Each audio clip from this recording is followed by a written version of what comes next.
Good morning to all. ഞാൻ അങ്ങനെ വേണ്ട ഓഫീസിലേക്ക് പോവുകയാണ്.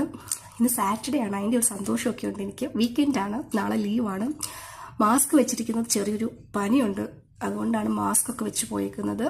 ദെൻ അവിടെ ഹോളി ആഘോഷിൻ്റെ കളേഴ്സൊക്കെ കിടക്കുന്ന കണ്ടപ്പോൾ എനിക്ക് സന്തോഷമായി. നിങ്ങളൊക്കെ ഹോളി ആഘോഷിച്ചോ? അപ്പോൾ ബ്രിഡ്ജിൽ നിന്നപ്പോൾ തന്നെ ഞാൻ കണ്ടു എൻ്റെ ബസ് അവിടെ നിന്ന് വരുന്നത്. കിട്ടുമോ എന്നൊരു കൺഫ്യൂഷൻ ഉണ്ടായിരുന്നു. ബട്ട് സംഹൗ ഞാൻ ബസ് ഓടിച്ചിട്ട് പിടിച്ചു. ഫൈനലി ബസ് കിട്ടി. ഇന്ന് കുറച്ച് നേരത്തെയാണ്, സാറ്റർഡേ ആയതുകൊണ്ട് തന്നെ ട്രാഫിക് ഇന്ന് കുറവാണ്. അങ്ങനെ ഓഫീസ് എത്താറായി.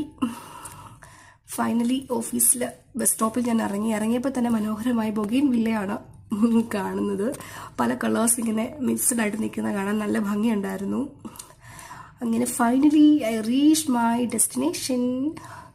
സോ എന്നും ഞാനാണ് നേരത്തെ എത്തുക, കാരണം ട്രാഫിക് ചിലപ്പോൾ എന്നെ ചതിക്കാറുണ്ട്. അതുകൊണ്ട് ഞാൻ വന്ന് ഓഫീസൊക്കെ തുറന്നു, എൻ്റെ ക്യാബിനൊക്കെ തുറന്നു, പോയി പഞ്ചിനൊക്കെ ചെയ്തു. അതിനുശേഷം ഒരു ബ്ലാക്ക് കോഫി ഇട്ടു. I start my day.